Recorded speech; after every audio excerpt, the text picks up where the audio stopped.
Hello there, it's Steve-O from, of course, Elite FPL. It's a bit of a different one, really. Normally we are a live streaming service, if you want to call it. But today I just thought, the hell with it, I'd rather just do a quick recording of my first draft. There's no me on screen. It is just literally just audio. But as you can see up on screen is my draft, my first team draft so far. And to be completely honest, as I've mentioned in live streams before, I'm pretty much set with this team, full stop, to be completely honest with you.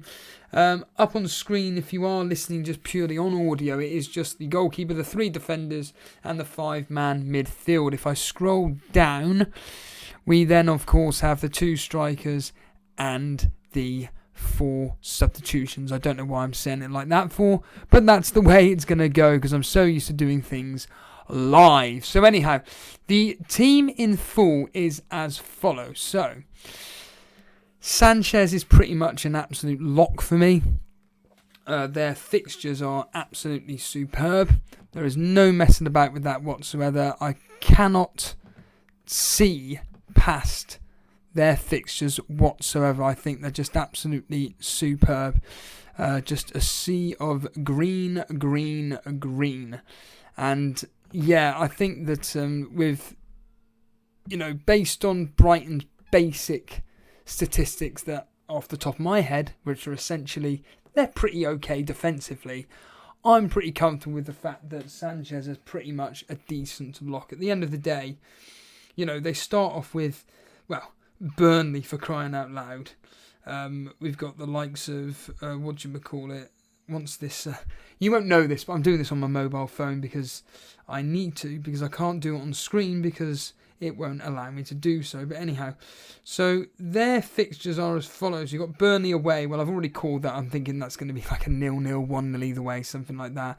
Watford at home, once again, a 0-0, 1-1, 1-0 either way, something.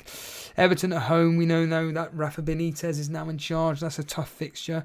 Brentford away, decent fixture. Leicester at home, very hard fixture. Then Crystal Palace away, the team that are going to get relegated.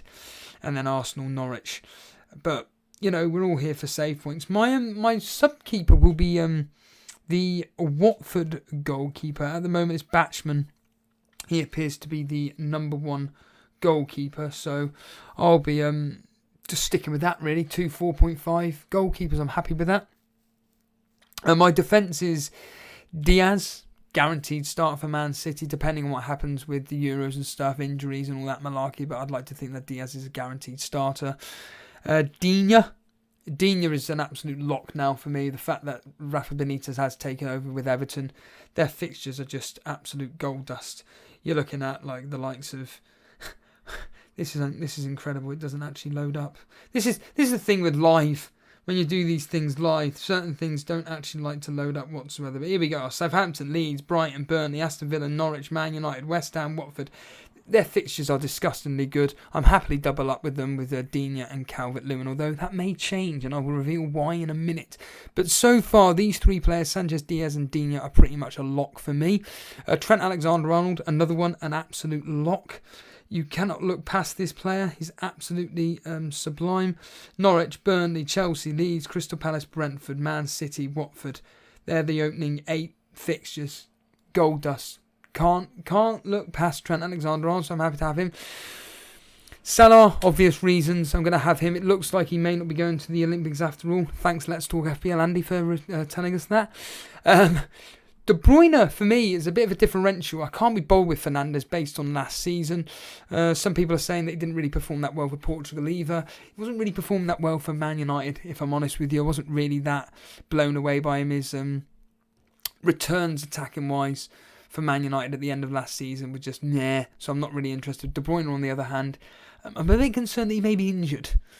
So that's a bit concerning, but other than that, I'm really happy to have another Man City asset in my team. You've got the likes of Tottenham away, whoop-de-doo, who cares, easy fixture. Norwich, Arsenal, Leicester, Southampton, Chelsea, Liverpool. De Bruyne doesn't give a damn who he's playing. He will always get you points. So the next one is a bit of a contentious one. This is the first contentious one I've got in my team. Mbeumo, however you pronounce his name, for Brentford. I think because I've got 1.5 in the bank, he's going to turn into Harvey Barnes.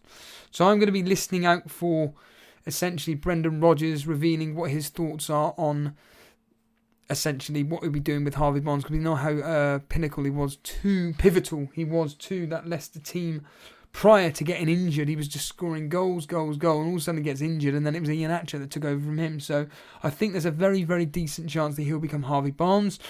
Rafinha, an absolute lock. 6.5 is an absolute steal. Sarr, I love this pick from my point of view. He is not moving at all. Watford's fixtures, he is the key man to Watford. He did it in the Premier League the last time they were there. He did it in the Championship, and now he's back in the Premier League. Aston Villa, Brighton, Tottenham, Wolves, Norwich, Newcastle, Leeds. There is nothing to fear whatsoever for Sarr, and I think he's going to do really well this year as well. Looking at what he did last season in the Championship, I think that we're in for an absolute golden player there.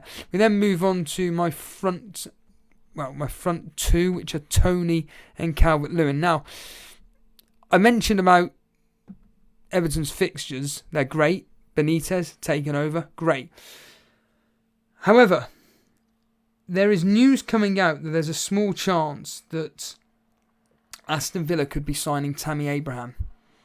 Tammy Abraham goes to Aston Villa.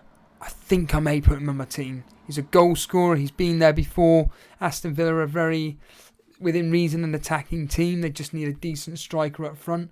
No disrespect to Ollie Watkins. They need a striker up front, not an assister. And I think once they get a ball up to Tammy Abraham, I think there's a very, very good chance that Aston Villa may start scoring the goals. The only thing that puts me off that is the fact that Everton's fixtures are just so good. And yet Aston Villa's, despite the fact that, they start off okay. I mean, I'm probably going to be proven wrong now as I look at it live as we speak. But Aston Villa's opening few fixtures. We've got Watford, Newcastle, Brentford, but then it's Chelsea, Everton, Man U, Tottenham. That's when it all goes downhill. Whereas, like I said, with Calvert-Lewin, it's absolutely stunning fixtures. Toney, couldn't give a stuff what anybody says. He is staying in my team. I think he's just absolutely brilliant. I know nothing about him saying that. But I think that for me, Brentford score goals. I don't think he gives a damn who he's going to be playing against. So Toney's pretty much a lock for me. And then on my bench, we've got Lamptey and Fofana. Lamptey, 4.5. Are you having a laugh? 4.5 for Brighton. I'll happily have him. Fofana, 4.5 for Leicester. Leicester have got some decent fixtures, and then the third striker being Davis. But if I get money in the bank and whatnot, then it will end up being a more someone like Pukki, just to stay on the bench. He's 6 million. At least he's a guaranteed starter, and if there is an injury in my team or potential illness, you never know, Pukki may come into fold instead. Other than that, pretty much my team is pretty much set as I expected it to be. So just a quick recap on who my team is. So we have got Sanchez, Diaz, Digne, Trent, Sarr, Rafinha, Buemo, De Bruyne, Salah, Toney, Calvert-Lewin, and then on the bench we got Bachmann, Lamptey, Fofana, and Davis. All I will say is that stay tuned for myself and Jason, potentially going to be doing a lot of live stream. Well, there's no probably about it, it's a fact. There will be a lot more live streams coming in the very, very near future. Of course, join the Discord. The link is in the description. Discord. We've got lots and lots of members all talking all things fantasy football. And if you want to get involved chatting about fantasy football, by all means, jump on board in the Discord, link in the description. If you are completely brand new around here, hit that subscribe button, hit the like button if you've enjoyed the video. If you're happy that the fantasy football season has started, as Andy always likes to say, hit that like button. And of course, comment below your thoughts and opinions about your teams, etc, etc. Other than that, I'm sure I'll catch you live. Like I said, it's a bit of a weird experience doing a pre-recorded for the public. I do it for members videos, but publicly I find it a bit odd because we all know the kind of shit that you get given. Anyway, see you later.